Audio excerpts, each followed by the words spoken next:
توحید فی المحبت کیا ہے؟ اللہ سے محبت تمام محبتوں سے بالاتر ہو جائے.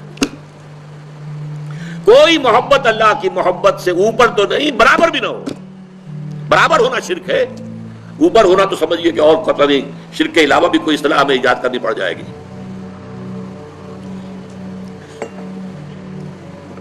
سورہ بقرہ میں فرمایا وَمِنَ النَّاسِ مَن يَتَّخِذُ مِن دُونِ اللَّهِ أَندَادًا يُحِبُّونَهُم كَحُبِّ اللَّهِ وَالَّذِينَ آمَنُوا أَشَدُّ حُبًّا لِلَّهِ. لوگوں میں سے کچھ ایسے بھی ہیں جو اللہ کے سوا کچھ ہستیوں کو محبوب بنا لیتے ہیں، اللہ کا مد مقابل بنا کر ان سے وہ محبت کرنے لگتے ہیں جو اللہ سے کرنی چاہیے تھی. وَالَّذِينَ آمَنُوا أَشَدُّ حُبًّا لِلَّهِ، اور جو واقعتاً اہل ایمان ہیں وہ شدید ترین محبت کرتے ہیں اللہ کے ساتھ.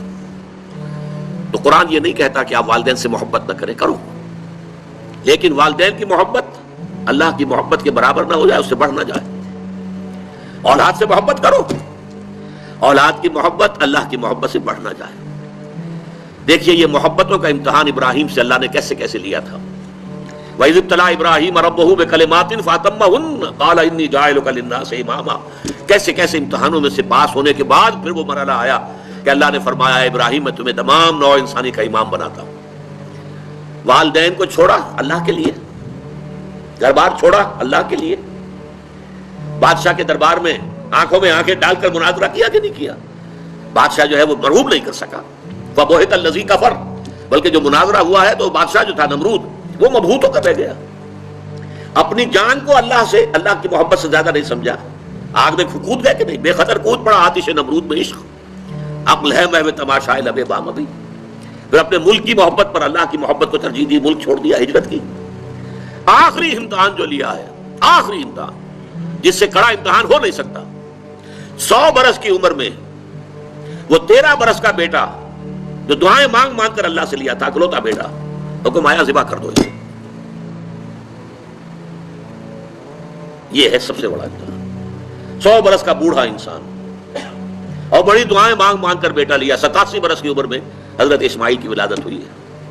اب 13 برس کے ہو گئے ہیں. فلما بلغ معه السعي، جب بھاگ دوڑ کے قابل ہو گئے. 13 برس کا جوان بچہ جو ہے باپ کا دست و بازو بن جاتا ہے، بھاگ دوڑ.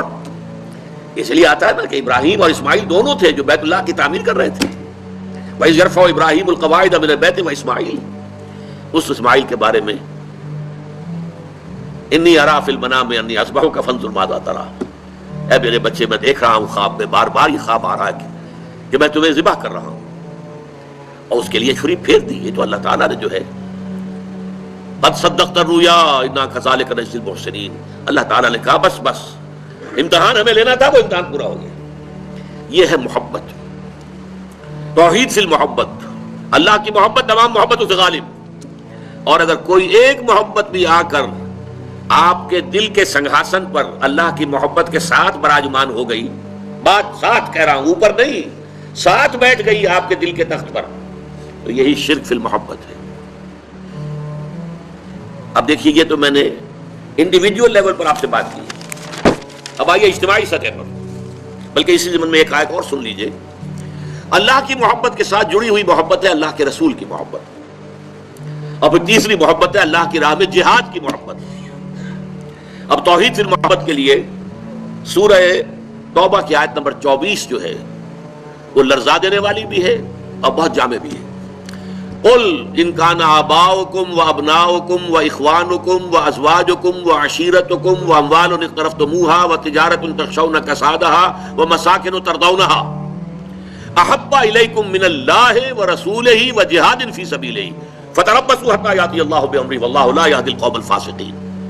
اے نبی سے کہہ دیجئے لوگوں دیکھو، اگر تمہیں اپنے باپ، اپنے بیٹے، اپنے بھائی، اپنی زوج، مرد کے لیے بیوی، بیوی کے لیے شوہر زوج ہے، اور اپنے رشتہ دار اور وہ مال جو تم نے بڑی محنت سے کما کر جمع کیے ہیں، اور وہ کاروبار جن کی کساد بازاری کا تمہیں ڈر رہتا ہے، اور وہ محل، وہ حویلیاں، وہ مکانات جو تم نے بنائے ہیں تمہیں بہت محبوب ہیں، اگر ان 8 چیزوں کی محبت زیادہ ہو گئی تمہارے دل میں اللہ کی محبت سے، اس کے رسول کی محبت سے اور اس کی راہ میں جہاد کی محبت سے، تو جاؤ دفع ہو جاؤ، انتظار کرو یہاں تک کہ اللہ اپنا فیصلہ سنا دے. اور اللہ ایسے ناہنجاروں کو ہدایت نہیں دیتا. 8 محبتیں ایک پرڑے میں ڈال لیجئے. باپ کی محبت، بیٹے کی محبت، بھائی کی محبت، بیوی کی محبت، رشتہ داروں کی محبت. 5 مال کی 3 شکلیں، جائیداد، کاروبار اور کوئی نقد. 3 یہ شکلیں، 3 جمع 5 8. اور 3 محبتیں دوسرے پلڑے میں ڈالی، اللہ کی محبت، رسول کی محبت اور جہاد کی محبت. اب اگر یہ پلڑا بھاری ہے 8 والا تو جاؤ دفع ہو جاؤ. تمہارا اللہ سے کیا سروکار. اللہ ایسے ناہنجاروں کو ہدایت نہیں دیتا. سب سے پہلے یہ طے کر لو کہ ان 3 محبتوں کا پلڑا نیچے ہونا چاہیے، بھاری ہونا چاہیے ان 8 کے مقابلے میں. یہ ہے توحید فی المحبت اور یہ ہے شرک فی المحبت. لیکن اب اس کو لائیے ذرا اونچے سطح پر.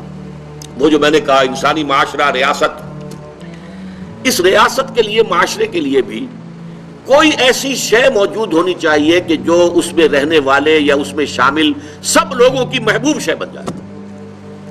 یہ کامن محبت انہیں جوڑے گی، ان کے اندر اتحاد پیدا کرے گی. مثلا وطن کی محبت، وطن کی جے جے ہند، وطن کی عظمت کے گن گاؤ.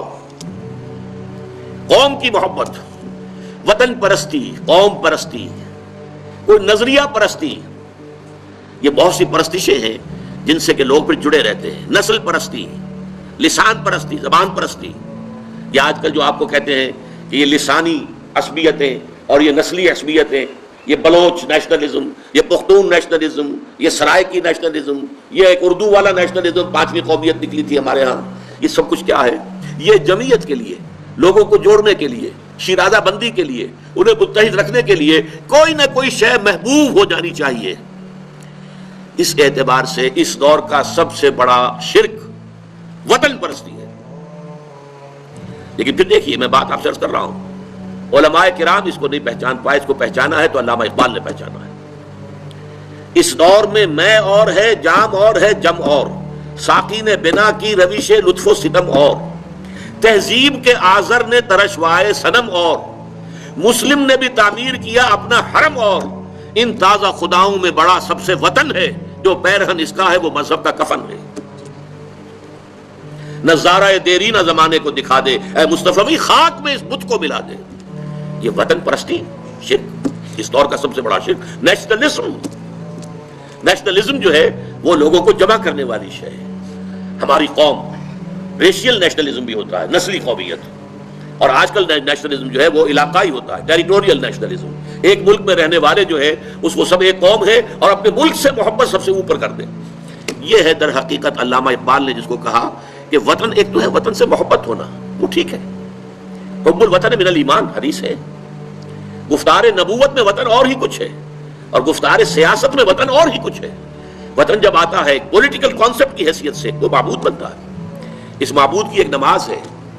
آپ کھڑے ہو جاتے ہیں، ترانہ پڑھا جا رہا ہے اور آپ کھڑے ہیں، جھکے ہوئے، سر جھکا کر کھڑے ہیں. یہ قنوت جو ہے یہ کس کے لیے ہو رہا ہے؟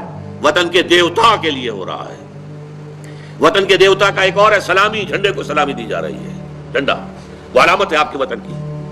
آپ کے علم میں ہوگا، میں اس ترانے کے پڑھے جانے کے وقت کھڑا نہیں ہوتا، اور اس سے بڑی کنٹروورسیز بھی ہوئی ہیں، مجھے بڑی تلخ باتیں بھی سننی پڑی ہیں. لیکن میں یہ سمجھتا ہوں کہ در حقیقت یہ وطن کی نماز ہے، وطن کی حمد ہو رہی ہے، وطن کے اور ترانے گائے جا رہے ہیں.